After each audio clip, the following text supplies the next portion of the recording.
मैं एक चीज़ यहाँ पे और कहूँगा, मैं सुशील जी से भी मिला और भी कई रेसलर जिनका आपने नाम लिया उनमें से 2-3 से मिला, लेकिन आपसे मिलने के बाद लगा कि आप सिर्फ एक रेसलर नहीं हैं, आप दिल के भी बहुत अच्छे इंसान हैं। मैंने इतनी देर में बहुत मज़ा आ गया आपसे मिलके। हमारे देश किस किस दिशा में जा रहा है, जहाँ हमारे देश के मेडल लाने वाले लोगों को अगर सड़क पे बैठना पड़ रहा है, थोड़ा सा दुख तो लगता है। शुरुआत का जीवन मतलब आपका व्हील चेयर पे गुजरा है, तो ये तो एक अपोजिट सा हो गया सब कि आप व्हील चेयर पे थे और आज मुझे ऐसा लगता है कि आप मतलब हम जैसे लोग तो 2-4 भी अगर सामने आ जाए तो कचरा सा हो जाएगा। अच्छा, आप शादी के लिए क्या बिग बॉस का वेट कर रहे थे? अच्छा, आप 13 साल से साथ में हैं। हाँ, पायल जी आपकी वाइफ हैं? हाँ, आगरा मथुरा हाईवे पे मिले थे हम एक बार। अच्छा, वहाँ क्या आप गाड़ी पंचर हो गई थी उनकी? तो एक वो पुरानी तलब होती है ना कि किसी की मदद करने की, कई बार उसमें नुकसान भी उठाया है। हाँ, लेकिन ये तो फायदा हुआ है यहाँ तो आपको लग रहा है फायदा हुआ, क्या था नुकसान हुआ? जेंटलमैन क्या, जेंटलमैन में एक सूट बूट वाला एक आदमी छपा हुआ, उसको जेंटलमैन बोलते हैं। जो थोड़ी इंग्लिश बोलते हैं। हाँ, सुनो तो, okay. कोई रिसेप्शनिस्ट है, कोई लेडी है, वो उसको पढ़ा लिखा मानते हैं। घर में जो हमारा फादर जो धोती कुर्ते में रहता है, हम सोचते हैं जेंटलमैन ये नहीं है। बच्चा सोचा जेंटलमैन तो वो जिसने सूट बूट पहन रखा है। मैं क्या है, बोला कोल्ड ड्रिंक है। मैंने कहा कोल्ड ड्रिंक तो पीता नहीं यार। बोला तू पागल है, ये कौन पिए या ना पिए, सब नॉर्मली बात है। तुम उसको बोला यार रात को सुकून से सोना, तो दिन भर ईमानदार रहना पड़ता है। आपकी बॉडी के सबसे बड़े डॉक्टर आप हो, सबसे बड़े ट्रेनर आप हो। संतुलित खाना खाओ, घर का बना हुआ खाना खाओ। मेरी ज़िंदगी में मैं है ना थोड़ी देर भागता था, थक जाता था, बैठ जाता था। आज मेरा स्टेमिना इतना है कि मैं थकता ही नहीं हूँ। मैं टैलेंटेड नहीं हूँ, बिल्कुल भी टैलेंटेड नहीं हूँ।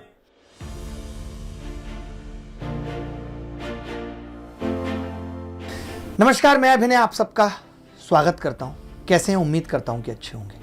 मैं बहुत दिनों से आप देख रहे होंगे लगातार एक ही चीज़ पे फोकस करता हूँ कि अगर ज़िंदगी में सक्सेस पानी है तो आपका फिट रहना बहुत ज़रूरी है। सबसे पहले मेंटली फिट होना ज़रूरी है और उससे भी पहले ज़रूरी है कि आप फिजिकली फिट हो।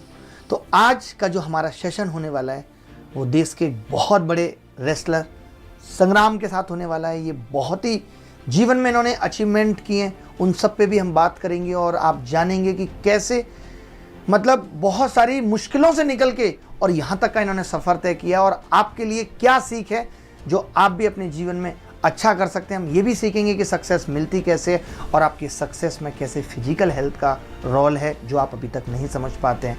तो चलिए शुरू करते हैं आज का ये सेशन। बहुत बहुत स्वागत है आपका। Thank you so much. और आप सब ने मुझे यहाँ बुलाया, वाकई मैं बड़ा शुक्रगुजार हूँ और आपकी ऑडियंस से जुड़ने का मौका मिलेगा। थैंक यू, ये आपका प्यार है। तो पहले हम कुछ छोटी छोटी सी बातें आपसे जुड़ी हुई करेंगे, जैसे कि हरियाणा के एक छोटे से गांव से आप हैं और वहाँ से रेसलिंग तक और फिर बॉलीवुड तक का सफ़र, और मतलब आपकी स्टोरी जो है वो बहुत इंस्पायरिंग है। तो थोड़ा सा तो मैं चाहूँगा कि उस पर आप जल्दी जल्दी बताएंगे कि कैसे आप, कब आपने ये सोचना शुरू किया था कि आप भी जीवन में इतना बड़ा मुकाम हासिल करेंगे, कि आप भी बिग बॉस जा रहे हैं और भी बहुत सारी, वो तो बहुत छोटी चीज़ें आपने जीवन में पाया है। तो कब से ये सोचना शुरू किया था, कब से आपको लग गया था कि यार मुझे कुछ अच्छा करना है, बड़ा करना है लाइफ में? देखिए क्या होता है कि ज़िंदगी है ना एक अपॉर्चुनिटी है, अभी हमारे ऊपर हम कैसे लेते हैं। मेरा जन्म एक बहुत हम्बल फैमिली में हुआ, हरियाणा में, रोहतक जिले में मेरा गांव पड़ता है मदीना। मतलब हम्बल फैमिली हरियाणा में, ये मैं थोड़ा समझ नहीं पाया। वहाँ तो बहुत खतरनाक होते हैं। नहीं, मतलब मैंने हम लोग जैसा देख पाते नहीं, हम्बल फैमिली या नहीं, मतलब एक ज्वाइंट फैमिली थी। मुझे आज भी याद है कि आजकल बच्चे बात करते हैं कि भैया आपको इतना प्रोटीन खाना है, इतना विटामिन खाना है, ये चीज़ें खानी है। मैं सबसे कहना चाह रहा हूँ कि जहाँ पे सुविधाएं होंगी ना, वहाँ पे लेगेसी छूट ही नहीं सकती। रेयर कोई केस देखोगे आप। और मैं कह रहा हूँ कि प्रोटीन विटामिन ये सब उस टाइम पे गिनती की रोटियां मिलती थी। हमारी डाइट क्या होती थी कि खेत में गन्ना चूस लिया, वो भी किसी के दूसरे, कोई थोड़ा चना खा लिया। और फिर एक इंसान तो होता है जो ठीक होता है, एक इंसान वो होता है जिसको फिजिकल दिक्कत होती है। हाँ, मतलब ये बहुत लोगों को नहीं पता होगी, इनके बारे में मैं बता दूं कि अर्थराइटिस से आप गुजरे हो। ये क्या होती है, एक बार इसके बारे में भी थोड़ा सा मैं जानना चाहूँगा कि शुरुआत का जीवन मतलब आपका व्हील चेयर पे गुजरा है, तो ये तो एक अपोजिट सा हो गया सब कि आप व्हील चेयर पे थे और आज मुझे ऐसा लगता है कि आप मतलब हम जैसे लोग तो 2-4 भी अगर सामने आ जाए तो कचरा सा हो जाएगा। नहीं, देखिए क्या है कि मैं छोटा था तो मुझे ऐसे सरगर्म हो गए, पैरों में दर्द स्टार्ट हो गया, धीरे धीरे फिर ऊपर आया। हालांकि मेरी स्टोरी डिस्कवरी ने सब ने फीचर की थी, जहाँ पे ऋतिक रोशन से लेके सलमान खान साहब से लेके सब ने मेरी स्टोरी बताई डिफरेंट प्लेटफॉर्म पे। मगर क्या था कि पहले पैरों में दर्द स्टार्ट हो गया, फिर उधर ऊपर आ गया। फिर वो धीरे धीरे इतना हो गया कि मैं अपने हाथ से गिलास पानी उठा सकता था, खाना खाना थोड़ा मुश्किल हो गया। और व्हील चेयर तो अखबार वाले लिखते हैं, उस टाइम कहाँ इतने पैसे होते थे, चारपाई पे रहना। हाँ। और ये सब होता था। तो एक टाइम था कि घर वालों ने थोड़ा सा कुछ इकट्ठा किया कि अच्छे हॉस्पिटल लेके आए। तो डॉक्टर ने बोला कि भैया इस बच्चे को बाहर बैठा दो, ये मुश्किल से 6 महीने जिंदा रहेगा। अच्छा, ये होती कैसे है बीमारी, क्यों हुई थी ये आपको? बीमारी इतनी खतरनाक होती है कि जो आपकी, मैं आप सबको बताता हूँ कि क्या होता है। रूमेटिक अर्थराइटिस क्या होता है कि जितने आपके ज्वाइंट होते हैं बॉडी में, उसमें सब में पेन स्टार्ट हो जाता है। आम बात, खाना नहीं पचना, ये सब नहीं होना।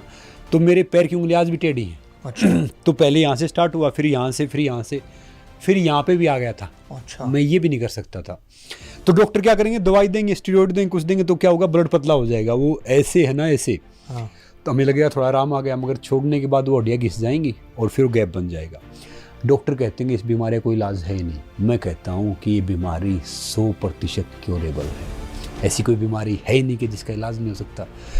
कोई भी बीमारी है ना, वो हमारी बॉडी में फिजिकली सिर्फ 10% होती है, 90% मेंटली होती है। मेरी माँ ने हार नहीं मानी। मेरी माँ, डॉक्टर कहते मसाज मत करो, मेरी माँ दिन में मुझे 15-15 बार मसाज करती थी। कभी तिल के तेल से, कभी मस्टर्ड ऑयल से, कभी देसी घी से, कभी आयुर्वेदिक की उससे। और मैंने एक बार गांव में ऐसी मिट्टी कुश्ती देखी जहाँ पे, क्योंकि हरियाणा में क्या है, हरियाणा, यूपी, पंजाब, यहाँ पे पहलवानी थोड़ी फेमस है। और आजकल तो बहुत फेमस है। पहलवान कौन होता है? जो इंसान शारीरिक रूप से, मानसिक रूप से, शारीरिक रूप से प्रथम होता है, वो पहलवान होता है। बिल्कुल। तो मैंने गांव में देखा कि मिट्टी कुश्ती हो रही, थोड़ा सा घी मिल रहा, थोड़ा दूध मिल रहा, थोड़े पैसे मिल रहे और इज्जत भी होती। तो मैंने सोचा काश यार मैं भी पहलवान होता। मेरा बड़ा भाई स्टेट लेवल का रेसलर था उस टाइम पे। तो मैंने उनको बोला कि भैया मुझे वहाँ लेके चलो जहाँ पे अखाड़ा है। मैं गया, अखाड़े में सब हंसते थे। मैंने उससे बोला कि जी मैं भी पहलवान बनना चाहता हूँ। क्यों आ गए भैया? उसने कहा कि आप तो ढंग से चल रही है ना, ढंग से वो हो गए तो बड़ी बात है यार, टांग है नहीं, आप रेस में नाम लिखवाने की बात कर रहे हो। मतलब कुछ जो एग्जाम्पल होते हैं नॉर्थ के खास। हाँ। तो वहाँ से मैंने सोचा था, वहाँ से कि ये बहुत शॉर्ट में बता रहा हूँ कि वो था, कई बार टूटा, कई बार नॉर्मली किया, मगर मेरी लाइफ का सबसे बड़ा मोटिवेशन पता है क्या? मेरा रिजेक्शन है। कुश्ती में रिजेक्ट किया गया, मोटिवेशनल स्पीच में रिजेक्ट किया गया, टीवी पे रिजेक्ट किया गया, फिल्म में रिजेक्ट किया गया। अब सारे काम मैं वही कर रहा हूँ जहाँ पे रिजेक्शन मिला था। गजब। ये बहुत बड़ी चीज़ है। मतलब हम रिजेक्शन से ये समझ लेते हैं कि ये परमानेंट है और अब हम कुछ नहीं कर सकते। मतलब failure is not the fatal. मैं भी ये कहता हूँ कि असफलता ऐसी नहीं है कि जिसकी रिकवरी नहीं हो सकती। मैं मानता हूँ जब तक दुनिया वाले आपके सपने पे हंस नहीं रहे ना, तो समझ लो आपका सपना छोटा है। और जब वो पूरा होगा तो मजा भी उतना मिलेगा नहीं, लोग नहीं हंसेंगे। और जिस पे जमाना हंसता है, इतिहास वही रचता है। और इतिहास है ना, पागलों में से कोई रचता है। और इतिहास है ना, कलम से नहीं लिखा जाता, इतिहास हौसलों से लिखा जाता है। वो कहते हैं ना कि जिंदगी में तलब लगी है मंजिल की, जिंदगी में तलब लगी है मंजिल की, खुद को आग में झोंक देंगे। ठोकरे कह रही है कि मारा जाएगा, ठोकरे कह रही है मगर मारा जाएगा, हौसले कह रहे हैं कि देख लेंगे। वही सारा खेल हौसले का है, आपकी हिम्मत का है कि आप कब तक नहीं टूटते, आप कब तक धैर्य रख पाते हैं कुछ भी पाने में। ये एकदम बड़ी औसम बात आपने कही। मजा आ रहा है आपके साथ बात करने में और बड़ी लंबी चौड़ी ये बात चलने वाली है जी। तो वहां से फिर आपने सोचा कि यार रेसलिंग करते हैं। कब की बात है जब आपको लगने लगा था कि यार अब तो मैं रेसलर बन के रहूंगा? मैं ऐसे अखाड़े में जाता था और सब बच्चों से बहुत कमज़ोर था, वो सब कर लेते थे, तो मिट्टी में ऐसे पीछे लेटने की कोशिश करता था, कभी यहाँ कभी वहाँ। तो मैंने उससे पूछा था ना कि जी मैं रेसलर बनना चाहता हूँ। तो उसने बोला कि आप रेसलर बनने की बात छोड़ दो। तो मैंने कहा आपकी नज़र में रेसलर कौन होता है, पहलवान कौन होता है? बोला जो अपनी कंट्री को रिप्रेजेंट करे, देश का प्रतिनिधित्व करे। तो मैंने कहा इनमें से कोई कर रहा है? बोला नहीं, तैयारी चल रही है, रात तक वहाँ तैयारी चल रही है। तो उस दिन मैंने सोचा था, देखो जब हमने शुरुआत की ना, हमारा टारगेट नहीं होता था कि भैया मेडल जीतना है, कुछ करना। हमारा टारगेट ये था कि जॉब मिल जाए। जो इंडिया में टैलेंट अब जाके थोड़ा सा हुआ है। मुझे आज भी याद है, एक बार मैं सीनियर वर्ल्ड रेसलिंग चैंपियनशिप में जा रहा था, फेडरेशन टूटी थी, वीजा फी घर से देनी पड़ रही थी। तो सुबह शाम तक मैं घूम रहा था, यूरोप जाना था, हंगरी बुडापेस्ट के। भैया 4500 रुपये किससे मांगूँ, इससे मांगूँ, उससे मांगूँ, इससे मांगूँ। पहले हम स्पोर्ट्स या खेलना स्टार्ट करते हैं, शरीर अच्छा हो जाएगा, फिर जॉब मिल जाएगी, फिर बहन की शादी, भाई की पढ़ाई, करते करते 70-80% टैलेंट वेस्ट हो जाता था। फिर पॉलिटिक्स, ये जाएगा, ये रहेगा। तो मतलब आजकल तो बहुत फैसिलिटी है, हद से ज़्यादा है। तो जब मैंने सोचा था ना कि ये काम करना है, और एक क्या होता है कि एक आम इंसान तो कर सकता है, जो फिजिकल थोड़ा सा हो ना, उसके लिए 3 गुना ज़्यादा मुश्किल होता है। बिल्कुल। देखो हेल्थ भी देखनी है। मेरी ज़िंदगी में मैं है ना थोड़ी देर भागता था, थक जाता था, बैठ जाता था। आज मेरा स्टेमिना इतना है कि मैं थकता ही नहीं हूँ। मैं टैलेंटेड नहीं हूँ, बिल्कुल भी टैलेंटेड नहीं। कोई इंसान 1 मिनट में सीखेगा तो मैं उसको गधे की तरह 3 मिनट में सीखूंगा। कोई मान लो किसी ने सीख लिया 1 घंटे में तो मैं उसको 10 घंटे में सीखूंगा। मगर मैं कह रहा हूँ मैं हार्ड वर्किंग इंसान, और हार्ड वर्क टैलेंट को हमेशा बीट करता है। मैं बहुत कमज़ोर था, फिर एक टाइम था मैं 120 केजी में मैंने सीनियर नेशनल मेडल जीता। फिर 96 में मैं इंडिया के लिए कई साल खेला। 96 में? 96 केजी में। अच्छा, 96 केजी। 120 केजी में senior national wrestling championship medal जीता। 96 केजी मैंने इंडिया को रिप्रेजेंट किया, वर्ल्ड चैंपियनशिप और समथिंग। फिर मैं 96 केजी में बहुत खेला, नेशनल ये सब खेला। और अब मेरा वेट है 82, 83, 84 ऐसे, मतलब इतना। तो मैं ये सोचता हूँ कि मैं तो ये नहीं रखता कि भैया आपका वेट कितना है, आपका फिटनेस कितनी है, आपकी एज कितनी है। मैं देखता हूँ कि भैया मैं बहुत पागल इंसान हूँ। Being normal is boring, be crazy for everything. मैं इतना पागल इंसान हूँ तो जो कोई डॉक्टर होता है ना, डॉक्टर हम जानता ना उनकी मानता ना उनकी सुनता, कम ही वो करता हूँ। अभी रिसेंटली जो मैं बता रहा था उस पर भी आऊँगा। तो जब शरीर में कुछ पेन हो जाए ना, दिक्कत हो जाए, तकलीफ हो जाए, तो मैं उसको इंजॉय करता हूँ। पता क्यों? जिंदा रहने के लिए बीमारी बहुत ज़रूरी है। पता चलता रहे सारा शरीर भी है, कुछ चीज़ें चल भी रही हैं, कुछ चीज़ें हो भी रही हैं, इसी बहाने और केयर करेगा, इसी बहाने बाकी चीज़ कर लेगा। उसको हावी मत होने दो। तो मुझे आज भी याद है जब मैं 1 रुपये कुश्ती खेला मेले में ऐसे, और दूसरे वाले रेसलर ने ना घुटने मार मार के, कोई पहलवान था उसने ये गर्दन बहुत कर दी। और पहले हमारी फिजियोथेरेपी क्या थी कि माँ एक तवा रखती थी, तवे के ऊपर अपना आधी रोटी कच्ची, आधी रोटी पक्की, तेल और फिर एक रुई और गुड़, वो सेकती थी, पूरी रात सेकती रही। क्या है ये, क्या करेगा, और वो सब करेगा। मगर जो मेरे गुरु जी हैं ना, पंडित सतोई महाराज जी, उन्होंने मेरी रेसलिंग स्टार्ट करवाई। वो मैं कुश्ती आ रहा 1 रुपया दिया उन्होंने, अगली बार में 2 कुश्ती आ रहा 2 रुपये दिए, उससे अगली बार में 3 कुश्ती आ रहा 3 रुपये दिए। एक बार में 2 कुश्ती जीत गया तो उन्होंने 1 रुपया दिया नहीं, और देखे नहीं मेरी तरफ। मैं सोचा कुछ बात होगी। तो मैंने उनको 5-6 दिन बाद पूछा कि क्या बात है, जब मैं हारता हूँ तो आप मुझे पैसे देते थे, अगली बार में जीत गया तो आप मुझे बोल नहीं रहे। तो फिर उसने मुझे बता दिया कि अभी जितनी हार देखोगे ना, ये आपको आगे जाके बहुत फ्यूल देंगी, मतलब आपकी जीत में एक नींव है ये। अभी जीत देखोगे ना, आगे हार देखोगे तो आपका मोरल है, ये सारी चीज़ें डाउन हो जाएगा। मैं हमेशा एक चीज़ कहता हूँ कि जीतना हमारी आदत होनी चाहिए, कि मुझे जीतना है, और हार मुझे पसंद नहीं है, लेकिन हार मुझे स्वीकार है। और वो स्वीकार हार तब हो पाती है जब मैं जीतने की हर हद तक जाता हूँ। अगर हमारा प्रयास मैक्सिमम है तो हार भी अच्छी लगती है कि ठीक है यार, मैंने कोशिश पूरी की, मैं हार गया लेकिन अगली बार जीतूंगा। हम जहाँ प्रयास कम रखते हैं, जब हम जीतने की हद तक नहीं जाते तो दुख रह जाता है, यार मैं इसलिए हार गया, ये कमी मेरी रह गई। तो अगर हमारा प्रयास मैक्सिमम है तो हार जीत कोई मायने नहीं रखती, हमारा प्रयास टॉप लेवल तक होना चाहिए। मोस्टली अब ढेर सारे बच्चे हैं, यंगस्टर हैं या आम इंसान, वो ज़िंदगी में सक्सेस के पीछे भागता है। सफल होना भैया, सफलता चाहिए। मैं कह रहा हूँ ज़िंदगी सक्सेसफुल नहीं होनी चाहिए, ज़िंदगी मीनिंगफुल होनी चाहिए। और वो मीनिंग कब आएगा कि भैया किसी इंसान के लिए कोई 10,000 रुपये जो पाना सक्सेस है, किसी के लिए 1,000 करोड़ का मालिक होना सक्सेस है, किसी के लिए एक बंगला गाड़ी होना सक्सेस है। तो सक्सेस तो डिफरेंट है। मीनिंगफुल वो है जब आप पीस ऑफ माइंड में हो, जब आप खुश हो। वो कहते हैं ना कि जब आपको अपना ज्ञान हो गया, अनुभव हो गया ना, तो अकेले में मेला है, नहीं तो नहीं हुआ ना तो फिर मेले में भी अकेला है। सही बात है, एकदम सही बात है। तो क्या है, जिंदगी में सारा दिमाग काम करता है।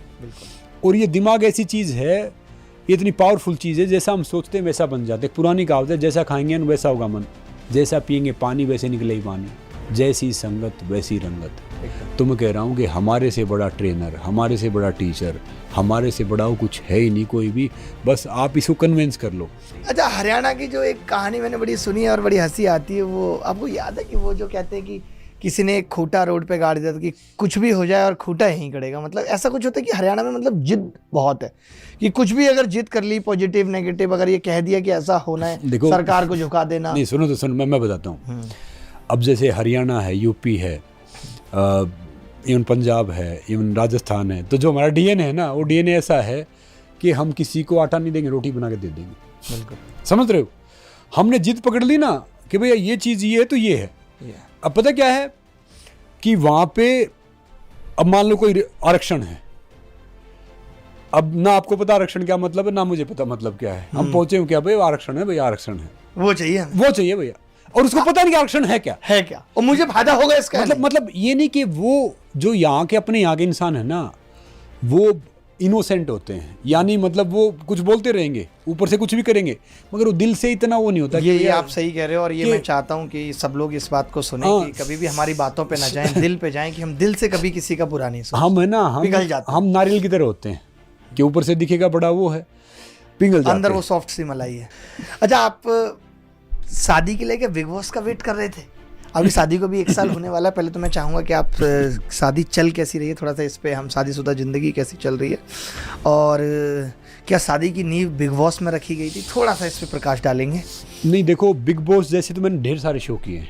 अच्छा। बाकी क्या है कि जब मैंने पहला शो किया था, शो किया, मगर जो मेरे one of the best show थे वो थे सर्वाइवर एक इंटरनेशनल सीरीज़ है, IRT आइस रो ट्रकर, और कई शो किए मैंने तो ऐसे शो किए, डांस की शो, तब मुझे डांस का ABCD नहीं आता, तब किए। बाकी शादी का वैसे हम 13 साल से साथ में हैं, शादी एक बार की है बस।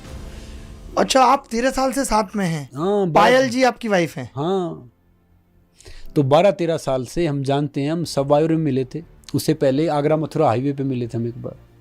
अच्छा, वहाँ क्या आप गाड़ी पंचर हो गई थी उनकी? उनकी गाड़ी खराब हो गई थी, और मैं आगरा कुश्ती लड़के आ रहा था, और मिट्टी में था, 2-3 छोटे बच्चे थे मेरे साथ में। हाँ, बड़ा इंटरेस्टिंग। तो एक वो पुरानी तलब होती है ना कि किसी की मदद करने की, कई बार उसमें नुकसान भी उठाया है। हाँ, लेकिन ये तो फायदा हुआ है यहाँ तो आपको लग रहा है फायदा हुआ, क्या था नुकसान हुआ? तो क्या है कि यहाँ पे मिले, उनकी गाड़ी वाड़ी खराब थी, हमने उनको ऐसे लिफ्ट दिया, उनकी मैनेजर थी, बाकी और थे। वो उस टाइम क्या कर रही थी? काफी वो कोई उनका कोई प्रोग्राम था आगरा के उधर मेरे हिसाब से। अच्छा। हम कुछ लड़के आ रहे थे, हम मदद करने की वो थी, तो उन्होंने बोला गाड़ी इतनी साफ रहती है, मैंने कहा आज तो थोड़ी ज़्यादा साफ है, वो थोड़ी मिट्टी में नहीं बना, इसे थोड़ी ज़्यादा ही रहती है। फिर हम मिले एक शो में, सर्वाइवर में एक शो था, उसमें हम 10-11 सेलिब्रिटी थे, 10-11 कॉमनर अलग थे, सेलिब्रिटी अलग थे। उसमें कोई एंटरप्रेन्योर था, कोई फिल्म एक्ट्रेस थी, कोई प्रोड्यूसर था, मैं स्पोर्ट्स से था, ऐसे 10-11 आदमी टापू छोड़ दिया था। वो वाकई बहुत टफ शो था। तो मैं देख रहा हूँ सारे क्या कहते हैं, जो शहरी होते हैं ना, I am there for you, I am there for you, जो कहना I am there for you तो होता ही नहीं, बदमाशी होते हैं, बदमाशी होते हैं। I am there for. उस टाइम अंग्रेजी इतनी समझ में भी नहीं आती थी, बड़ा दौर था। अंग्रेजी आती थी शुरू से समझ, मुझे तो बहुत जैसे कहाँ समझ में आती थी, इंग्लिश तो हम बोलने लगे हैं। अब वो सारे कहते हैं कि I am there for you. थोड़ा सा खाना होता था, लिमिटेड खाना होता था, वो शो बहुत टफ था। कभी आप वो शो देखना, उसको आपको बड़ा मजा आएगा। 45 दिन में 18 kg वेट कम हुआ था। तो कहते अपना खाना देते, फिर वो उठते ही बोलते इससे बच के रहना। अच्छा। वो सारे ये बोले, फिर मैंने सबको इकट्ठा किया, भैया ये बता दो कि आप में से अच्छा कौन है और आप में से बुरा कौन है। आप सबकी बोलते हो कि इससे बच के रहना, कि ये ठीक है या ये ठीक है, तो मुझे भी नहीं पता, आइडिया नहीं। तो तब मैंने पूछा था कि भाई वहाँ पे कौन क्या है, कितने क्या पैसे कमाते हो, क्या करते हो, ये सब है। फिर मैंने पायल का सबका सुना, वो बोलते थे लड़कियाँ कमज़ोर होती हैं, इनको निकालो। अच्छा, वो ही कहते थे। फिर उन्होंने गलती से मुझे कैप्टन बना दिया। फिर मैंने कहा कि भैया, और उसमें बाहर की वोटिंग होती नहीं थी। मैंने कहा मेरे हिसाब से इसको जाने दो, जब हारते थे अब इसको जाने दो, अब इसको जाने दो। तब उस पायल जी को रोक दिया आपने कि इनको नहीं जाने देंगे? नहीं, मैंने जो जितनी लड़कियाँ थी, जो मेहनत कर रहा था एक्चुअली, उनको रोका। और देखो उस गेम में क्या होता है कि जब आप टीम गेम खत्म हो जाता है ना, इंडिविजुअली जो स्ट्रॉन्ग होता है। पायल ने उस शो में मेरे से लास्ट तक रहे, मैं उस शो में उनसे पहले एलिमिनेट हुआ, बाहर हो गया, क्योंकि मैं ज्यूरी में आया। फिर हम जो टॉप 10 में बाहर होते थे ना, वो ज्यूरी में आते थे। अच्छा। क्योंकि मैं बाहर कहीं जाता हूँ ना, पता चलता मैं सर्वाइवर के फ्रंट पे छापते हैं। बिग बॉस तो कुछ कंट्री में है, 25, 30, 35 में।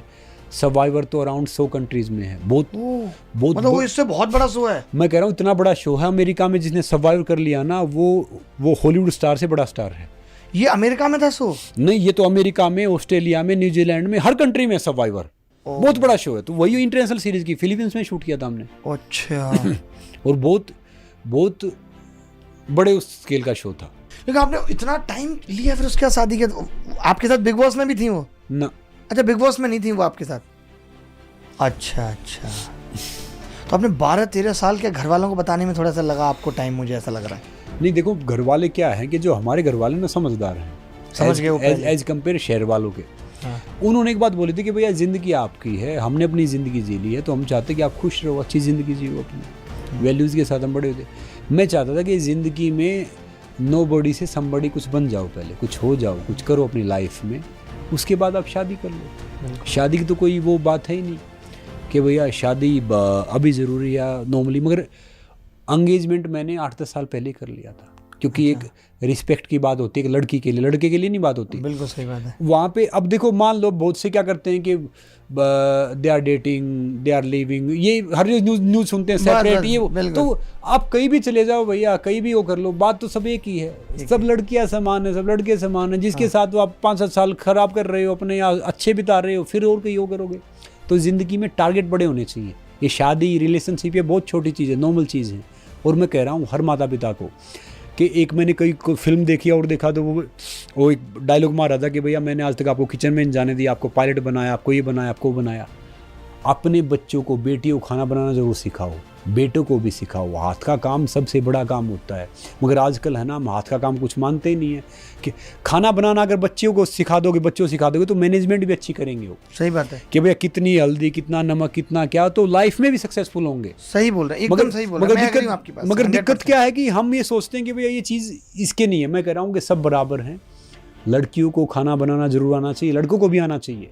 उससे माता पिता को सिखाना चाहिए। मत सोचो कि भैया पढ़ाई, आजकल के बच्चे पता क्या है, आजकल के बच्चे साक्षर हैं। साक्षर क्या होता है, डिग्री लेके आ जाती है। शिक्षित नहीं है। शिक्षित होता है जो वैल्यूज़ के साथ बड़ा होता है, जिससे सब कुछ आता है, जो अच्छा है। कहते हैं ना, पहना तो पत्थर में भी पहना। वो आपको हर चीज़, आप खाना अच्छा बना रहे हो, लाइफ में भी अच्छा करोगे। हम अगर बचते रहेंगे, नहीं मैं यहाँ ये अच्छा नहीं हूँ, यहाँ पे अच्छा नहीं हूँ, वहाँ अच्छा कर दूंगा, ऐसा नहीं हो सकता। अच्छा होना एक आदत है, वो आपको डेवलप करनी पड़ेगी। देखो मैं अपनी लाइफ में, पता है क्या, मैं अपनी लाइफ में कथनी और करनी में बिलीव रखता हूँ। मैं जो बात बोलता हूँ वो करता हूँ, जो करता हूँ बोलता हूँ। मुझे आज भी याद है कि बार मेरे अकाउंट में है ना 920 रुपये होते थे और मुझे 2-2.5 करोड़ रुपया कोल्ड ड्रिंक का ऐड आ गया। मैं कैसे किसी घर पे रह रहा उधर मुंबई, मेरे कुछ होता नहीं था मेरे पास में। तो दूसरा मैनेजर आया कि भैया ये है और ढेर सारे ऐड मिलेंगे, होर्डिंग लगेंगे, बड़े बड़े टीवी पे आएंगे और ढेर सारी चीज़ें हो जाएंगी। तो मैं क्या है, बोला कोल्ड ड्रिंक है। मैंने कहा कोल्ड ड्रिंक तो पीता नहीं यार। बोला तू पागल है, ये कौन पिए या ना पिए, सब नॉर्मली बात है। तुम उसको बोला यार रात को सुकून से सोना, तो दिन भर ईमानदार रहना पड़ता है, छोड़ दो यार। बोला तू पागल हो गया साला, सन की है, मतलब वो करके चला गया। 3 दिन बाद जो एरिया मैनेजर था ना, उसने मुझे फ़ोन किया, who you are, we have Sachin, Dhoni, Salman, ETC।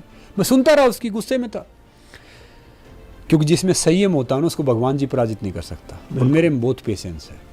तो मैंने उसका कहा कि भाई साहब आपका हो गया, तुम बोलूँ? बोला बोलो। मैंने कहा तब थे 920 रुपये, अब रह गए 610 रुपये। 310 रुपये दूध के लिए हम खर्च कर दिए 3 दिन में। ये भी निकाल के दूंगा और फ्री में ऐड करूँगा अगर आप बोलेंगे टॉयलेट साफ़ करना है तो। एक चीज़ और मैं यहाँ पे आपसे लेना चाहूँगा, जैसे अभी हम देख रहे हैं, जैसे मैं पूनिया साहब को भी बहुत करीब से जानता हूँ, साक्षी मलिक को, इन लोगों से ट्विटर पे भी हमेशा सपोर्ट मिला है और हमने भी दिया है। अभी हम देख रहे हैं कि हमारे देश में पहलवान लोग ही जिन्होंने देश को रिप्रेजेंट किया है, जो देश के लिए मेडल लेकर आए हैं, मतलब वो लोग रोड पे बैठे हैं आज और अपने हक की लड़ाई लड़ रहे हैं। मैं यहाँ पे एक चीज़ तो आपसे बोलने से पहले ऐड करूँगा कि लोग ये कहते हैं कि जब किसी के साथ गलत होता है तब कोई क्यों नहीं बताता। कोई तब उस लायक होता नहीं है, जब वो वेट करता है कि जब मैं इस लायक होऊंगा तो इस चीज़ का बदला लूँगा। तो वो जब उस लायक बनता है तो कहता है, तो ये गलत नहीं है। लेकिन तो आप इस पर क्या कहेंगे, मतलब कि हमारे देश किस किस दिशा में जा रहा है, जहाँ हमारे देश के मेडल लाने वाले लोगों को अगर सड़क पे बैठना पड़ रहा है, थोड़ा सा दुख तो लगता है। आप इस बारे में क्या सोचते हैं? मतलब आपकी से जुड़ा हुआ सवाल ही है, आप खुद एक रेसलर है। देखिए क्या है कि मुझे मौका मिला रेसलिंग फेडरेशन ऑफ इंडिया का पहला ब्रांड एम्बेसडर बनने का। अच्छा। 2014-15 में स्पीकर था। मैंने ब्रजभूषण शरण सिंह जी के साथ भी काम किया है। अच्छा, किया है? अरे बजरंग है, साक्षी है, विनेश है, ये छोटे भाई बहन हैं। अच्छा, ये तब आप तो मिले होगे इनसे कब? मिले क्या, जब ये छोटे होते थे, जब अखाड़े में आ रहे थे, जब बजरंग बिल्कुल नया था। साक्षी मेरे गांव से 5 किलोमीटर दूर साक्षिया गांव है। यार आप बहुत पुराने हो क्या? आप हड़प्पा और मोहनजोदड़ो की सभ्यता के टाइम के हो, मतलब वो मैं तो उन्हीं की एज का समझ रहा हूँ आपको भी। देखो मैंने खुद बोला कि उम्र तो हमारी 14 साल 2-3 महीने है। बिल्कुल। तो क्या है कि नया 9 दिन, पुराना 100 दिन। बिल्कुल, है ना। तो मैंने इनको भी देखा है, ये छोटे भाई बहन हैं। अब जिस हिसाब से मैंने खबरें सुनी, जिस हिसाब से सारी चीज़ की मैं ऑब्जर्व हर चीज़ कर रहा हूँ, मगर मैं पूरे फैक्ट के बारे में अवेयर नहीं हूँ। और जब तक पूरे फैक्ट के बारे में अवेयर नहीं है, जैसे मोलेस्टेशन वाला देखा, बाकी चीज़ें देखी, अब मुझे भी काफ़ी बहुत फील हुआ कि भाई ये चीज़ सही है, ये चीज़ गलत है। मगर जब तक आप किसी चीज़ के बारे में पूरा अवेयर नहीं हो, आपको पता नहीं हो, तो आपको कुछ भी बोलना, कुछ भी कहना बड़ा मुश्किल मेरे हिसाब से मुश्किल भी, गलत भी है। देखो, लेकिन देखिए मैं तो यहाँ पे देखिए जब अब मैंने आपके साथ काम किया है, आप मेरे साथ बहुत अच्छे हैं, मैं उनके साथ काम कर रहा हूँ, मेरे साथ बहुत अच्छा है। अब कल को आप में देखो कमी तो सब में होती है, बिल्कुल बिल्कुल, चाहे भगवान राम हो, भगवान कृष्ण हो, आप हो, मैं हो, कोई भी हो, मतलब परफेक्ट तो बहुत कम होते हैं। तो अब मुझे नहीं पता, मैं बहुत देख रहा हूँ कि ये छोटे भाई बहन हैं, इनको कष्ट हुआ तो कष्ट इनको नहीं, कष्ट मुझे हो रहा था। उधर से मैं देख रहा हूँ कि उस इंसान ने एक टाइम रेसलिंग को बड़ा करने के लिए बहुत मेहनत की। उस टाइम रेसलिंग नॉर्मल था, स्पॉन्सर से लेके वो मेहनत हुई। फिर ये मोलेस्टेशन वाला, ये सारी मैं चीज़ देख रहा हूँ ना, तो मैं खुद हैरान हूँ कि रेसलिंग जो इंडिविजुअल स्पोर्ट्स, जो रेसलिंग ओलंपिक में जितने मेडल जीते ना, इंडिया के किसी स्पोर्ट्स ने जीते हैं। रेसलिंग के कारण भारत की बहुत पहचान है। हमने पहला इंडिविजुअल मेडल ओलंपिक में 1952 में केडी जाधव साहब ने जीता था। फिर सुशील ने जीते 2 मेडल, योगेश्वर ने जीते। अच्छा, मैंने सुशील योगेश्वर हमने साथ में एक ट्रेनिंग सेंटर में बहुत अभ्यास किया, जहाँ पे बजरंग तब छोटा था, तो बजरंग ने जीता। साक्षी पहली फीमेल बनी जिसने ओलंपिक मेडल जीता। तो मैं ये सब की ग्रोथ देखी है, मैंने इन सब का स्ट्रगल देखा है, मैंने सब का वो देखा है। और मैं तो ये मानता हूँ कि मैं तो बहुत छोटा सा रेसलर हूँ, मतलब बहुत छोटा सा। मैं तो हमेशा अपने जीरो समझता हूँ कि भाई कुछ अचीव करना, कुछ करना लाइफ में। तो मैं चुप इसलिए हूँ, खामोश इसलिए हूँ, सारी एक्टिविटी देख रहा हूँ कि भाई मैं कुछ बोलूँ, कहीं मेरे उससे कोई किसी के लिए कोई शब्द गलत ना निकले, कि गलत निकले तो क्या पता कि वो सही है, वो गलत है, और फिर वो चीज़ मैं वापस नहीं ले सकूँ। तो इससे अच्छा ये, और दूसरा क्या है कि ना मैं सुप्रीम कोर्ट हूँ, ना मैं गवर्नमेंट हूँ, ना मेरे हाथ में कोई सज़ा है, देना है या लेना है। तो मेरा पॉइंट ऑफ व्यू और मेरी चीज़ें कोई मैटर करती भी नहीं, समझे? बिल्कुल नहीं, आपने एकदम सही बात की। बस मैं इतना चाहता हूँ कि जो हमारे देश के लिए जिसने कुछ किया है, जो सक्सेसफुल बना है, तो we should respect that success. नहीं, देश के लिए सक्सेसफुल बना वो नहीं, देश के लिए एक आम इंसान है, उसको भी रिस्पेक्ट होनी चाहिए, खिलाड़ी को भी रिस्पेक्ट होनी चाहिए, हर फील्ड के उसको रिस्पेक्ट होनी चाहिए। मैं मानता हूँ एकदम, जो भी, क्योंकि देश का संविधान है उसमें सब बराबर हैं। और खिलाड़ी जिन्होंने देश के लिए मान सम्मान लेके आए हैं, इतनी इज्जत दी है, एक यूथ के लिए आइकन है। तो ये देखना एक बहुत दुखद है कि भाई कोई भी स्पोर्ट्स में या किसी चीज़ में भी कोई ऐसी चीज़ हो रही है। नहीं, मैं तो बस इतना ही चाहता हूँ और रिक्वेस्ट करना चाहता हूँ आपके साथ बैठ के, यहाँ देश के प्रधानमंत्री से भी, कि जब आपको कई बार महसूस होता है तो आप हेल्थ पे विराट कोहली से भी बात कर लेते हैं। तो ये हमारे देश का सम्मान था। आप अगर 1 या 2 मिनट देते तो शायद इनको भी बड़ी संतुष्टि मिलती। और अभी भी अगर आप इस गुजारिश को सुन रहे हैं तो बस इस चीज़ को हम यहीं पे ख़त्म करेंगे। नहीं, वैसे क्या है कि फेयर जांच की बात होनी चाहिए, जो पारदर्शिता से हो रही है काफ़ी चीज़ें, और नहीं है तो मैं यही चाहूँगा कि भैया जो भी इस मामले की पूरी इंक्वायरी है वो बहुत पारदर्शिता से होनी चाहिए, और वो होगी मेरे हिसाब से, जहाँ तक मुझे लगता है। और तब तक दोनों पार्टियों को कोई भी स्टेटमेंट देने पे बैन भी करना चाहिए। तब तक मैं यही चाहूँगा कि थोड़ा सा शांति बना के रखे। मैं समझता हूँ, देखो जब दिल में दर्द हो या इंसान अपने आप को डिसरिस्पेक्टफुल महसूस करे या बाकी चीज़ें महसूस करे, वो थोड़ा सा पेन होता है, दोनों साइड से ये होगा। बिल्कुल। तो मैं तो दोनों से गुजारिश कर सकता हूँ। और देखो, हम चाहे कितने योग बन लें, कहते हैं ना कि एक सांप सीढ़िया गेम देखा है ना, हम चाहे कितने तुर्रम खा बन लें, अगर जहाँ पे गलती करते कुछ भी 99 पे गए तो सीधे 3 पे वो लौट के आएगा। जिसने जो गलती की है ना, वो तो उसको तो फल मिलेगा, और जिसने अच्छा किया उसको सीढ़ियाँ मिलती हैं 61 से 100 पे पहुँच। बस निर्बल के बलराम होते हैं। मैं एक चीज़ यहाँ पे और कहूँगा, मैं सुशील जी से भी मिला हूँ और भी कई रेसलर जिनका आपने नाम लिया उनमें से 2-3 से मिला हूँ, लेकिन आपसे मिलने के बाद लगा कि आप सिर्फ एक रेसलर नहीं हैं, आप दिल के भी बहुत अच्छे इंसान हैं। मैंने इतनी देर में बहुत मज़ा आ गया आपसे मिलके। अच्छा, आजकल का यूथ बहुत स्ट्रेसफुल है, मतलब स्ट्रेस बहुत है लोगों की लाइफ में। मैं ऑनलाइन पढ़ाता हूँ, बच्चे कमेंट लिखते हैं, सर बहुत टेंशन है, बहुत स्ट्रेस है, बहुत एंजाइटी है, बहुत डिप्रेशन है। क्या मेजर वजह हैं? क्योंकि देखिए, अगर नौकरी ना मिलने से स्ट्रेस है, मैं इस बात को नहीं मानता, क्योंकि नौकरी ना मिलने से अगर दुख है तो एक रिक्शे वाला कभी मुस्कुरा नहीं रहा होता। तो ऐसा तो नहीं है कि नौकरी नहीं मिली या नौकरी की चिंता इसलिए बहुत दुख है। मतलब अभी तो नौकरी हम ले सकते हैं, ऐसा तो नहीं है कि उम्र निकल गई, और उम्र निकल गई तो और भी बहुत कुछ करने को है। तो ये क्या वजह है जो आजकल का यूथ इतना कहता है कि स्ट्रेस बहुत है, वक्त नहीं है, टाइम की कमी है, और मूवी की टिकट दे दो, मैडम के साथ निकल गए। तो इस पर आप क्या कहना चाहेंगे थोड़ा ही? देखिए, मैं एक बात कहना चाहूँगा कि अगर मान लो आपको लिखना नहीं आता, आपके हाथ में पेन दे दो, आप क्या लिखोगे? गलत लिखोगे ना। बिल्कुल। तो जो हमारी बेसिक चीज़ें हैं ना, जो रूट से जुड़े हुए, वो हमने कम कर दिया है। आज भी मुझे याद है कि हमें घर वाले पीटते थे, पड़ोसी पीटते थे, स्कूल में टीचर पीटते थे, फिर घर वाले पीटते थे। हमें आज तक ये नहीं पता कि स्ट्रेस क्या, एंग्जाइटी क्या, डिप्रेशन क्या है। और हमारे फादर साहब की चप्पल है ना, जूती, वो कमर पे छपी रहती थी कितने नंबर की पहनते हैं। भाई साहब, और जिससे डंडे से कुत्ता भगाते थे वो तो इतना पड़ रहा है। और आजकल के बच्चों को आप कुछ भी कह दो कि भैया स्ट्रेस है ये सब। मैं कह रहा हूँ बच्चों को अगर एक्चुअली भविष्य बनाना, उनको गुरुकुल में पढ़ाओ। सच कह रहा हूँ, सरकारी स्कूल में पढ़ाओ, वो वैल्यूज सीखेंगे। हमें पता, हम उस स्कूल में जाते थे जिसमें बोरी अपने साथ लेके जाते थे, बिल्कुल वो उसी बैठते थे, उसी पे वो सब कर रहे थे। या प्राइवेट स्कूल होते तो मैक्सिमम तब गांव में स्टार्ट हुए थे, उनमें हम सब पढ़े हैं। तो पढ़ाई से जेंटल, अब हमारा कायदा क्या है, जेंटलमैन क्या, जेंटलमैन में एक सूट बूट वाला एक आदमी छपा हुआ उसको जेंटलमैन बोलते हैं। जो थोड़ी इंग्लिश बोलते हैं, हाँ, सुनो तो, excuse me, it's okay। कोई रिसेप्शनिस्ट है, कोई लेडी है, वो उसको पढ़ा लिखा मानते हैं। घर में जो हमारा फादर जो धोती कुर्ते में रहता है, हम सोचते हैं जेंटलमैन ये नहीं है। बच्चा सोचा जेंटलमैन तो वो जिसने सूट बूट पहन रखा है। वो माँ जेंटलमैन नहीं है, माँ जेंटलवुमन नहीं है। जेंटलवुमन वो है जो वो बोल रहे। तो क्या है कि ये चीज़ें हम कल्चर से दूर जा रही हैं। स्ट्रेस, एंग्जाइटी, डिप्रेशन कारण उसका।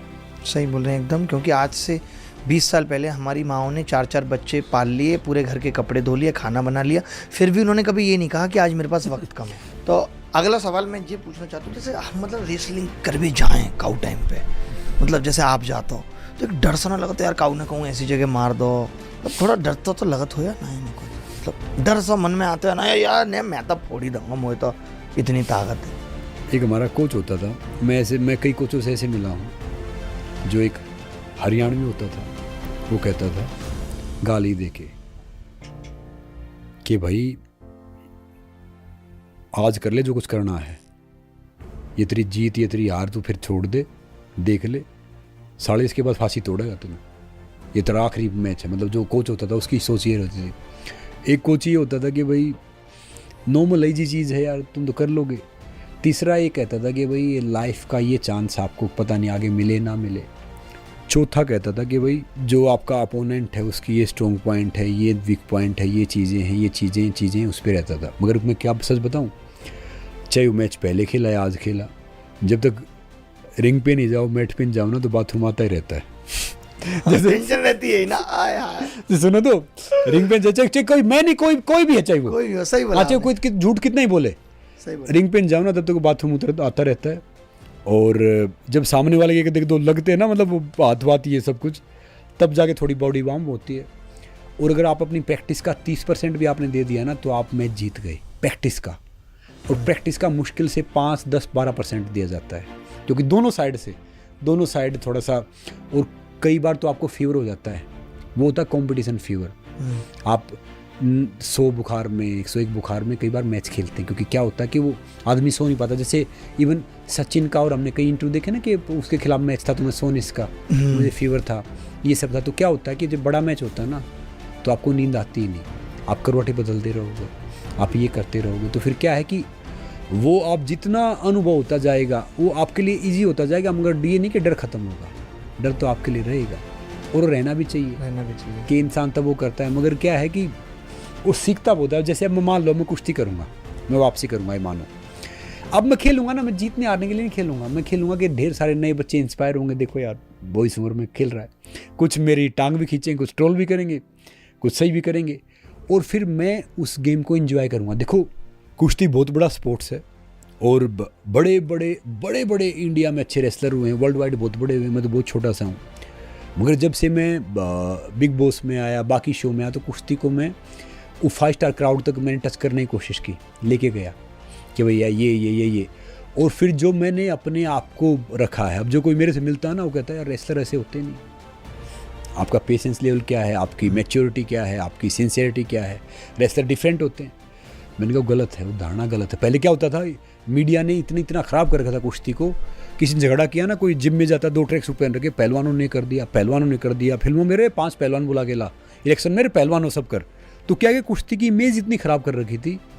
जो सही पहलवान होगा ना, उसको तो पता नहीं रहेगा कि दुनियादारी क्या है, वो झगड़ा ही नहीं करेगा किसी से, उसके कोई 2 मार भी देगा ना, चुपचाप शांत रहेगा, उसे पता है कि वो रिंग में ही करेगा जो करना है, उसे पता है कि अगर आम आदमी किसी एक मारोगे तो कहाँ उमर गया हो। तो अब किसी झगड़ा होता था ना, तो पता क्या करते थे, भाई रहने दे यार, क्यों ज़िंदगी ख़राब कर रहा है, क्यों तू यार हमारी ज़िंदगी ख़राब कर रहा है। बोला आपकी ज़िंदगी कैसे ख़राब होगी कि भैया अब तू कुछ करेगा, एक तेरे मारेंगे, तू मर जाएगा, तो हमारी तो पूरी जिंदगी तियाड़ में चली गई ना। सही बात है, सही। अच्छा, फिजिकल फिटनेस, जैसे अब क्या है कि बच्चे हमारे यहाँ, मैं आपको बता देता हूँ कि तैयारी कर रहे हैं, सरकारी नौकरी की तैयारी कर रहे हैं, आज बहुत पढ़ाई का स्ट्रेस है, जिम नहीं जा सकते हैं, लेकिन फिजिकल फिटनेस का महत्व क्या है आपके हिसाब से?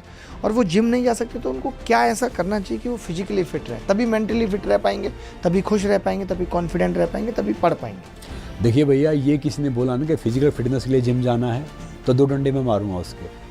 फिजिकल फिटनेस के लिए आपको जिम जाने की ज़रूरत नहीं है, क्योंकि जिम में हर इंसान नहीं जा सकता। जिम जाओ, बड़ी अच्छी बात है, एक्सरसाइज करो, जिम में जाओ। फिजिकल फिटनेस आप जहाँ भी मौका मिले वहीं पे कर लो। मैं एक कुर्सी से आपको 15 वर्कआउट बता सकता हूँ। एक मैट टावल से मैं आपको बिगिनिंग से लेके नेशनल लेवल का एथलीट कैसे बनना वो बता सकता हूँ। और मेरे अनुसार 1500 से 2000 रुपये बहुत हैं रोजी रोटी के अलावा आपको एक बड़ा एथलीट बनने के लिए भी। तो मैं ज़्यादा इतना यूट्यूब पे इतना ज़्यादा एक्टिव नहीं, क्योंकि मैं इतना वो कर नहीं पाता हूँ, मगर फिर भी एक सोशल मीडिया पे इंस्टाग्राम है, फेसबुक है, या यूट्यूब का एक चैनल बना रखा है टीम के नाम से, तो उन पे मैं ढेर सारी वीडियो डालता हूँ। कोई भी चीज़ का कैसे वर्कआउट करें, कैसे चीज़ें करें, तो आप उन पे जाके निःशुल्क है, आप देख सकते हो, आप सीख सकते हो। और मैं यही कोशिश करता हूँ कि जो गांव में बैठे मैं उनके अनुसार डाइट बताता हूँ कि गांव में आप क्या खा सकते हो। आपके पास रोटी है, आपके पास छाछ है, आपके पास मट्ठा है, तो आप कैसे क्या खा सकते हो। और अगर आपके पास फ्रूट हैं, आपके पास ये चीज़ें, वो कैसे खा सकते हो। तो वो कहते हैं ना कि जब शरीर का वज़न बढ़े तो व्यायाम कीजिए, जब दिल का वज़न बढ़े तो ध्यान कीजिए, और जब धन का वज़न बढ़े तो दान कीजिए। तो क्या है, ये चीज़ें ऐसी हैं कि जहाँ पे ही मौका, मैं अपनी ज़िंदगी में 2 ही काम करता हूँ, या वर्कआउट करता हूँ या काम करता हूँ। तन जितना घूमता रहेगा ना उतना अच्छा है, मन जितना स्थिर रहेगा उतना अच्छा। मगर हम उल्टा करते हैं, तन को तो बिठाए रखते हैं, मन घुमाते रहते हैं, इंस्टाग्राम रील। और आजकल की जनरेशन पता क्या, उल्लू हैं। पूरा रात उल्लू तरह जागते रहते हैं और दिन में उसके कुत्ते तरह सोते रहते हैं। बिल्कुल, बहुत गलत है, बहुत मतलब समझते हो, उल्लू हैं, उल्लू तरह जागते रहेंगे। और जो कुत्ता होता है तो बहुत वफादार है, वो तो बहुत वो है, उसमें तो बहुत गुण हैं, वो एक उसके लिए हमारी बहुत वो करता है। मगर आजकल कहेंगे ना आई एम पार्टी एनिमल, वो 40 के बाद चलते फिरते केमिस्ट बन जाते हैं, 4 बजे खाने, 6 बजे खाने, 8 बजे खाने। मैं कह रहा हूँ पार्टी एनिमल, कहाँ के पार्टी एनिमल भैया। तो लाइफ को संतुलित बनाओ यार। मैं नहीं कहता कि आप 1 बजे उठ जाओ या 4 बजे उठ जाओ, 5 बजे उठ जाओ, कम से कम भैया सूर्य निकले तब उठ जाओ, और कम से कम मौका मिले हाथ पैर हिला लो, थोड़ा सा पसीना निकालो, थोड़ा सा ये सब कर लो। बाकी चीज़ें क्या है, 15-20 मिनट रनिंग कर लो, टाइम से जग गए, योगा कर लिया, यूट्यूब पे सब कुछ है, काम की वीडियो नहीं देखेंगे। मैं कह रहा हूँ यूट्यूब भी छोड़ दो, सारी चीज़ छोड़ दो, जो इसमें आपको मज़ा आता है, साइकिल चलाने में, स्विमिंग करने में, भागने में, दौड़ने में। एक डॉक्टर था, बड़ा नाम नहीं लूँगा मैं उसका, यूट्यूब पे मैंने एक वीडियो देखा उसका, उसने खुद ही मुझे भेजा कि गर्म पानी पियो ब्रेकफास्ट के बाद, लंच के बाद, डिनर के बाद। मैं कह रहा हूँ जो मुझे एसिडिटी हुई ना, वो डॉक्टर की 99% योगदान उस डॉक्टर का है। बिल्कुल मत पियो भैया, सबकी बॉडी अलग है। अब गर्मियों में गर्म पानी पियोगे तो एसिडिटी वैसे ही हो जाएगी। सही बात है। मैंने उसने सिंसियरली बोला, मैंने उसको मान के देखा कि चलो यार ये तो अपना याद में गर्म पानी तो बता रहा है। आपकी बॉडी के सबसे बड़े डॉक्टर आप हो, सबसे बड़े ट्रेनर आप हो। संतुलित खाना खाओ, घर का बना हुआ खाना खाओ, और ऋतु के हिसाब से पानी पियो। जैसे बारिश है तो थोड़ा सा डिफरेंट लो, गर्मी है तो मटकिया पानी पी लो, सर्दी है तो पानी किसी कांच की बोतल में डाल लो, तो उसके हिसाब से पियो। तो बहुत अच्छा लगा आपसे बात करके, और एकदम मज़ा आ गया, और आपका दिल इतना साफ, और इतनी अच्छी अच्छी बातें आपने की, इतनी कमाल कमाल की बातें आपने की, आपने बताया जीवन में कि असली मायने क्या हैं सफल होने के। तो मैं बस ये चाहता हूँ अंत में ख़त्म करते हुए कि आप बच्चे जो हमसे पढ़ रहे हैं, जो कुछ सीखना चाहते हैं, जो आपने अपने जीवन से सीखा है, जो आपने अपनी मेहनत से यहाँ तक पहुँचकर सीखा है, वो कुछ बातें जो गहरी हैं, जो आपको लगता है कि सबको पता हो, क्योंकि ये एक जीवन पर्याप्त नहीं है सभी अनुभवों के लिए, हमें औरों के जीवन से भी बहुत कुछ सीखना पड़ता है। मैंने आज आपसे बहुत कुछ सीखा, तो मैं चाहता हूँ कि कुछ बच्चों के लिए आप कहें जो तैयारी कर रहे हैं। देखो, ज़िंदगी में क्या है कि एक स्टूडेंट बने रहना ज़रूरी है। जो भी बच्चे हैं, मैं बच्चे क्या, कोई भी हम भी हैं, कहते हैं ना कि सीखना बंद तो जीतना बंद। तो भैया जो भी आप किसी चीज़ की भी तैयारी कर रहे हैं, भले ही आप गवर्नमेंट जॉब के लिए, भले ही आप MNC कंपनीज़ के लिए, भले ही आप अपने बिजनेस के लिए तैयारी कर रहे हैं, तो ज़िंदगी में है ना, पग पग पे सीखते रहो। दूसरा, अपने में आत्मविश्वास रखो। तीसरा, कभी फेल होने से मत डरो।